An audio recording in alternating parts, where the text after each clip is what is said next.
Hey guys, welcome to the podcast. So today's June 13th, and I had mentioned in the other podcast I was going to do like a little follow up on the Sasha Banks Naomi situation, a little more drip drip stuff that came out. But it is currently just a minute before 7:30.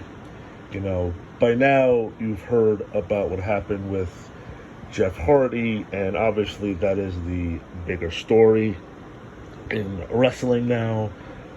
That yesterday, I believe, that Jeff Hardy was arrested for DUI.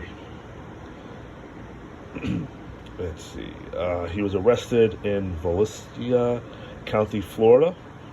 He was arrested early Monday morning, which is today.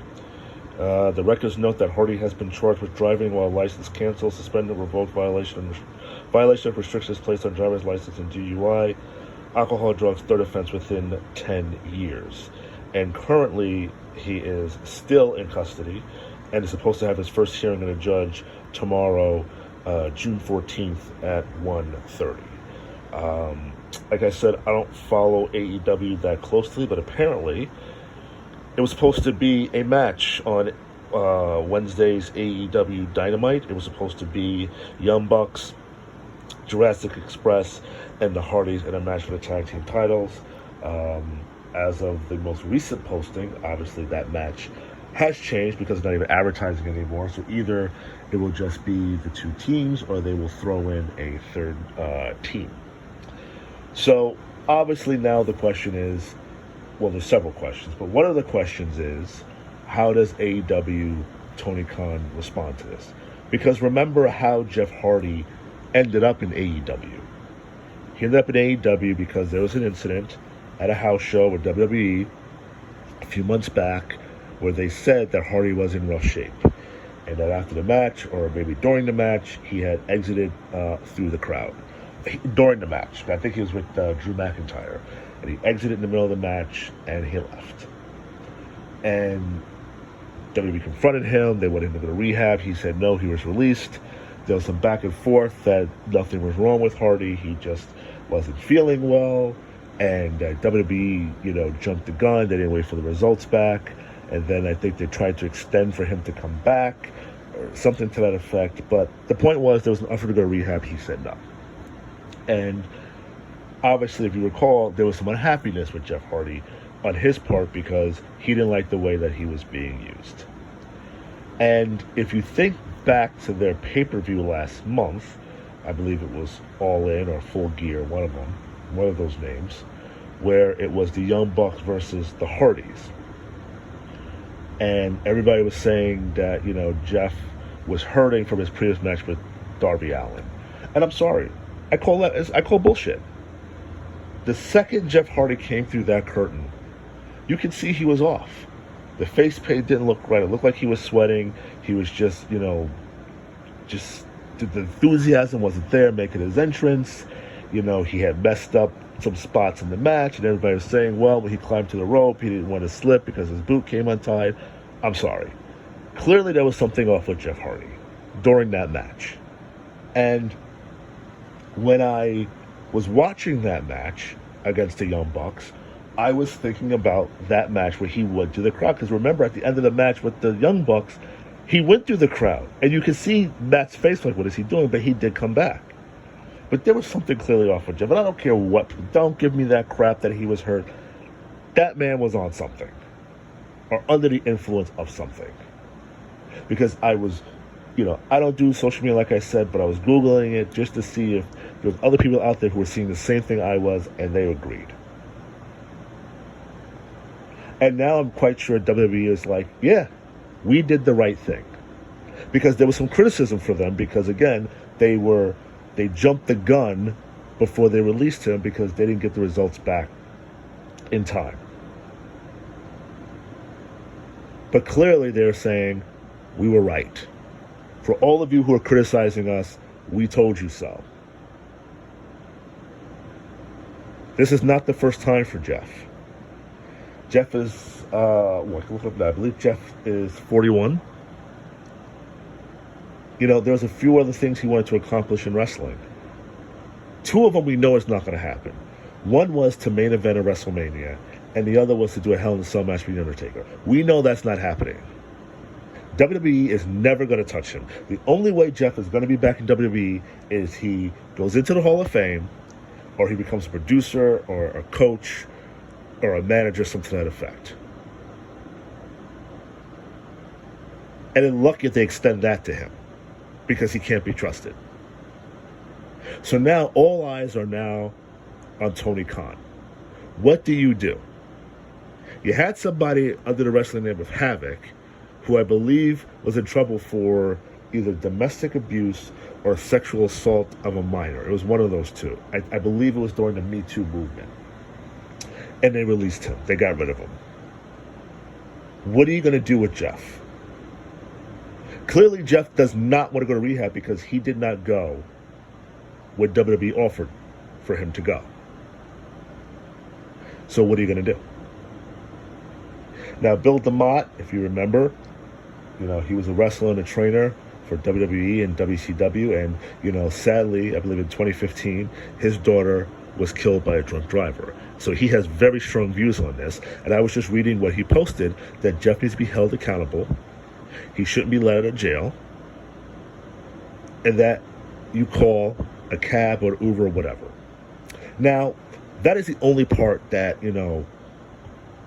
I somewhat challenge. Because when you have no self-control and you are just pounding that stuff down, you're not in your right mind to think to call a friend, a cab, an Uber, whatever. You're just thinking, I'm going to get in my car and go home. And that's why I believe that these restaurants and bartenders who serve these people, you can clearly see that they have had too much, should be held responsible. If Jeff killed somebody or hurt somebody, not only should Jeff be held responsible, but so should the people who were serving him. Now, if Jeff was drinking alone in his hotel room in the minibar, that's different. Because, unless he's calling for more drinks, that's something you really can't control. But if he is in the hotel bar, if he's at a bar and a restaurant, and you see that he has had way too much, that is now on you, as well as him, to cut him off.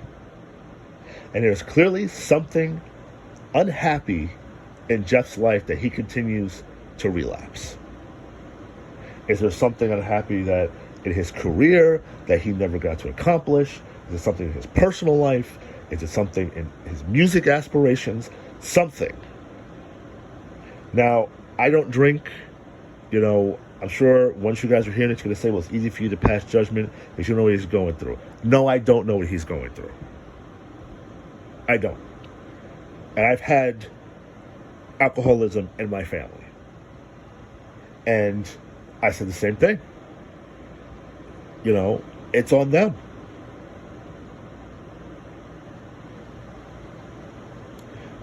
So what do you do now? What message do you send?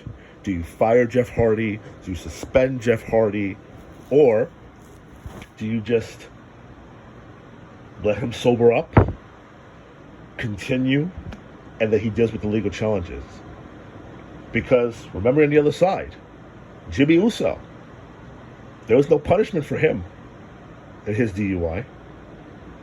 Look how he's rewarded. And I haven't seen any comment from Tony Khan yet. And I don't know if part of Jeff, when he went to rehab before, I don't know how it works if, you're assigned a sponsor, if Jeff is feeling this need to drink or to just find an escape, he needs to pick up the phone and call somebody and talk it out. A good friend of mine was going through a separation several years back. And, he couldn't concentrate on anything. The whole thing with that's all that was on his mind. Now, I didn't think he was, crazy enough to kill himself. But, he wasn't a drinker. But, when you're under a lot of stress, you drink. And I remember telling him, listen, dude, go to work, use work as a distraction. I know it's going to be rough, but when you just want to vent, just call me. Text me. We can talk about the most random shit if it's going to keep your mind off of it. Or if you want to talk and you want to get your feelings out, call me, talk to me, text me. And just vent it out. I'll be a sounding board. And I told her, I don't care if it's 2 o'clock in the morning, 3 o'clock in the morning. I don't care. Hell, I was fucking talking to her during my grandfather's wake. Juggling that and him.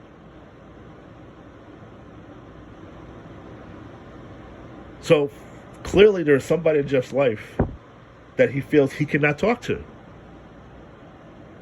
And Jeff has to accept he has a problem. Because clearly he felt he didn't because he denied the help that WB offered him. And I believe that Tony Khan is going to help him. But the question is, what is the repercussions? Are we suspending him? Are we firing him? Are you sitting him down and saying, well, Jeff, if you're not going to go to rehab, I'm not going to keep you? And maybe that's most likely why Jeff was frustrated with his position in WWE, because WWE and Vince was probably like, yeah, we can't trust this guy. You know, they tried it in 2008. They put the title on him. I'm trying to remember how they got the title off of him. I'll have to go back and research, because that's when Triple H was working with him. You know, he was World Heavyweight Champion. He worked with CM Punk. But clearly since that time, they felt uncomfortable because he did have issues again. And they probably felt like, shit, if we pull the trigger on this guy, who's to say it's not going to come back and bite us? Because look at the position that AEW is in. Because my guess is the Hardys were going to win that ladder match on Wednesday. I could be wrong, but my feeling is, but if it was, it ain't happening now.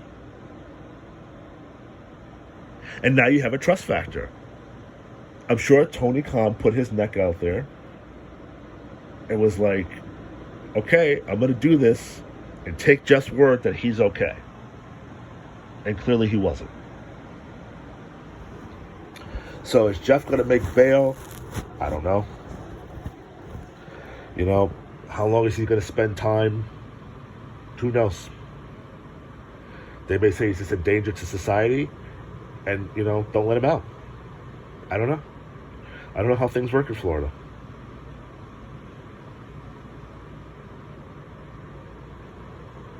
But, you know, whatever Jeff wanted to accomplish in AEW, he put that at risk. Is Tony Khan quicker to forgive than Vince? Maybe. Jeff can go away for 6 months, come back and become the world champion. The one thing is he will never lose the love of the crowd. And I'm rooting for Jeff. I'm criticizing him now, but I'm rooting for him. Because addiction is tough. And he has gone to rehab before. But I guess he felt he went so many times that the last time he felt he didn't need it. Clearly he does. Because like I said, he went into that match fucked up. Just like he did with Sting back in TNA. He was just clearly not in shape to be in the ring. And I'm sorry, Tony Khan, 4 years in, you don't get the, you don't get the pass because you're in the honeymoon phase. That phase is over. And now all eyes are on you to see how you handle this. Do you just give him a slap on the wrist? Say, Jeff, just get this squared away. Hopefully you'll have it squared away in a couple of months. Come back. We'll put the tag titles on you. Then we'll just pick up, where we left off. Or is it, no, you gave me your word. You were okay. You broke that word. Now you got to earn that trust back to me. And it's going to be a long time. So Jeff is, I believe, 41. Is that trust going to be restored 2, 3, 4 years from now?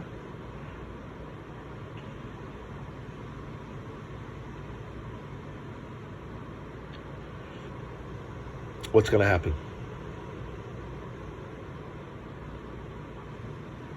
There has to be some punishment.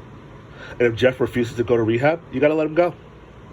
You have to let him go. And that sucks because he was only AEW, for 4 or 5 months? 6 months? You can't be scared to let him go. Fuck, Vince isn't. Look at all the people Vince let go. Braun Strowman. Bray Wyatt, people who you thought were untouchable, they let go. You think he was scared to let go of Jeff? No.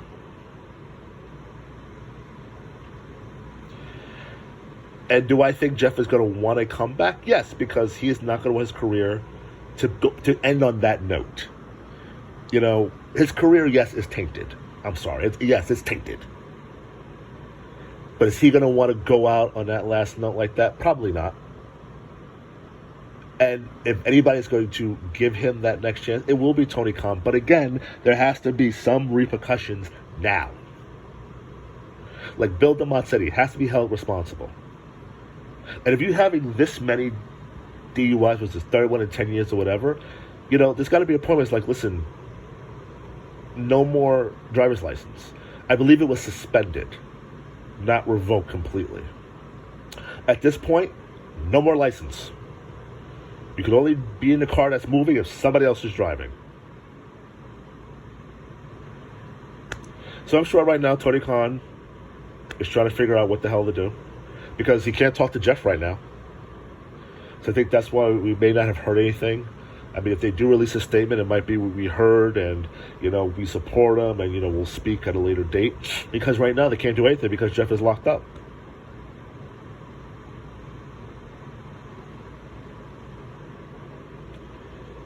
Now you've caused embarrassment to your brother, because I'm sure they're hearing, you know, they're whispering backstage.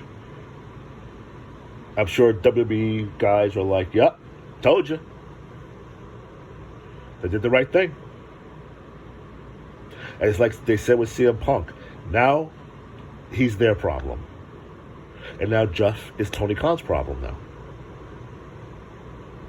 I mean, if I was Tony Khan, I would probably have to take a minute to like really process it, because right off the bat, I know I would say he's fired. But you can tell Tony Khan is that type of person who tries to give people the benefit of the doubt and doesn't want to make that rash decision. So he's going to take time to think about this. And like I said, if Jeff refuses to go to rehab, you need to release him. There is no, okay, well, I'm going to keep you off of TV for a year, and, you know, if you don't get yourself in trouble in a year, you can come back. No. Because then he would have lost 2 jobs in less than a year. Blown 2 opportunities in less than a year. And TNA's not going to take him. Maybe some independent booking might take him, maybe, because, you know, they're independent and, you know, they need the money. But TNA's not going to touch him. Impact is not going to touch him.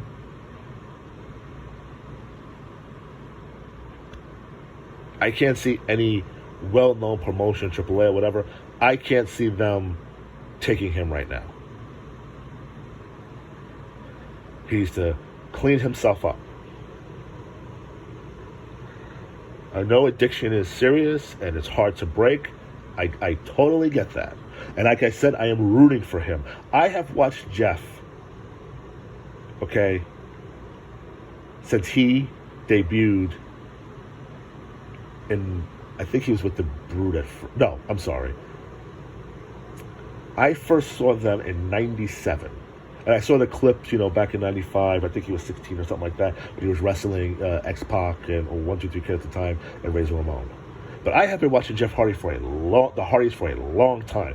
And Jeff is fucking good. I'm sorry, Matt. He was better than you. That is why WWE pushed him and not you. You may have, Matt, to me, had more of a mind for the business. He was more of the serious, all business part. But Jeff is the one that had the charisma. And Jeff was the one that easily got the crowd to be drawn to him because Jeff was so carefree. And Matt was more of the stuffy one.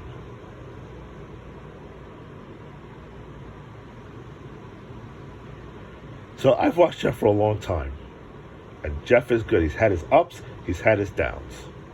And now he's down again. But he's down at the late stage of his career. And if he's going to want to try to salvage that, he's got to go to rehab. And I don't want to say rehab is not working, because I don't know if it's fair to say that, because he goes to rehab, he's good, and then he relapses.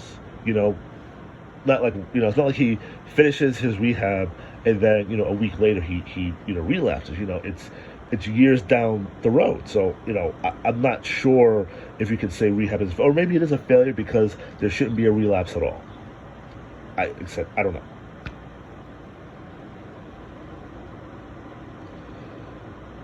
But we're watching, Tony. Are you going to go the WWE route with Jimmy Uso and just give him the pass? Like I said, last I saw, they're not advertising that match. But if you turn on that TV on Wednesday and see that triple threat ladder match with the Hardys, bad luck, Tony. Bad luck. And don't give that excuse that, well, this is what we promised the fans, what was advertised, this is what they're expecting. Don't give me that. That's a cop-out. Things change. Extenuating circumstances. Just like when Moxley left to go to rehab. He had to take care of himself. He recognized he had a problem, and he took care of it. If you're disappointed some fans, listen, you want a fucked up Moxley, or you want a Moxley who's an all-in, no pun intended, 100% clear ride, putting on a fucking show? Or do you want to be like us when we were watching Jeff at the pay-per-view? Shit, he's going to hurt somebody. He's going to hurt himself. That's what people are going to be thinking.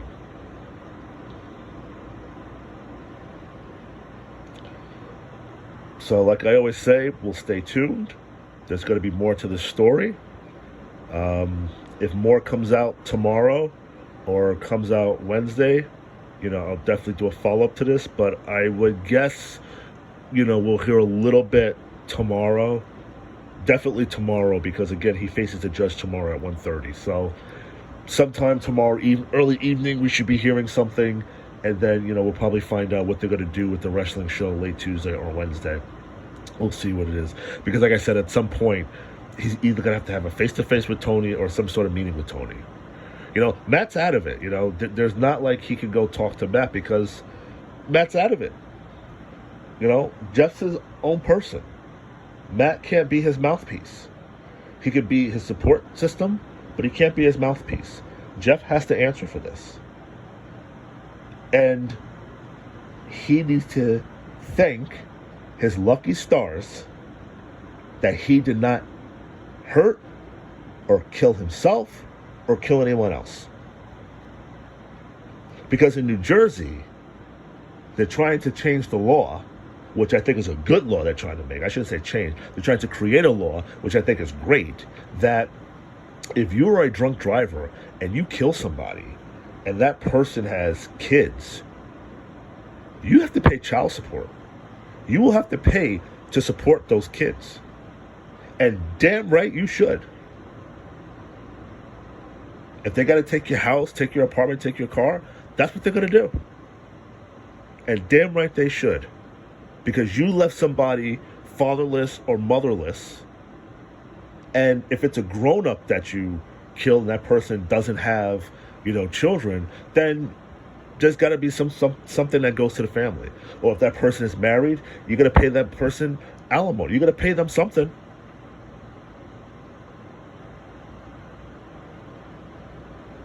The drunk driving needs to stop. The gun violence needs to stop. And the laws need to be harsher to help prevent things like this. There is no excuse. And like I said, I don't drink, and people find it hard to believe. I do not drink. I've never had a hangover, so I have no idea what that feels like. Because like I said, I've had alcoholism in my family. I've been around it. I've seen what it does to people, and it turned me off. And that's why I do not drink. I grew up in it. When I go on first dates with girls, I say, listen, just give me the heads up. I don't drink. And sometimes they tell me, well, that means you're not fun. I'm not going out with you. Okay. Guess what? There'll be somebody else. And I tell that person, I say, listen, I'm not judging you. If you want to drink, have a drink, go ahead. I'm not stopping you from doing that. I have a problem when you can't control yourself and now you're falling down sloppy drunk. That's when I have a problem. Have 2 or 3 drinks responsibly. I don't have an issue with that. It's when you can't control yourself. And to me, again, that's when it's on the bartender, the waiter, whoever, to say, listen, dude, lady, you are cut off. You're cut off. And if you have to call the police, call the police. So the police can escort that person home. You know, maybe the police, these police departments should dedicate a task force to that. Because usually the excuse is, well, yeah, we know they have too much, but, you know, we call them a cab, we put them in a cab, we don't know what happens to them. Do they make it home safe? Okay, the cab driver got them home, but, you know, did they make it into their apartment? Did they make it to their house? You know, there's always something like, well, listen, they're out of my sight. Okay, well, maybe the police have a special task force. Listen, we have a person here who's had too much to drink. Can you please drive them home and make sure they get home safe? Make sure they get into their apartment safely. You know, they can call somebody. Or make it a requirement that, you know, before they serve you, you have to give an emergency contact. Something.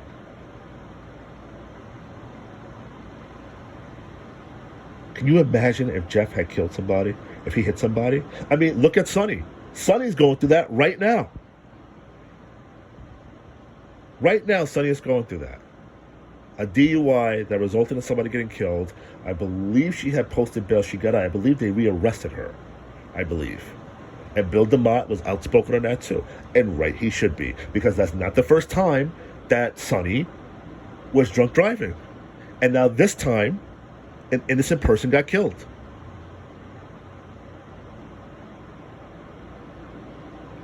So let this be a wake up to Jeff. You can dodge it so many times before you kill yourself or you kill somebody else. So I'm going to end it there, guys. Leave your comments. Tell me what you think. And like I said, there will definitely be a follow-up podcast to this. And we'll see what the result is, what's passed down, what he had to post for bail, you know, whatever. We'll see. So we'll definitely hear some more tomorrow. And then we'll see what Tony's going to do. Take it easy.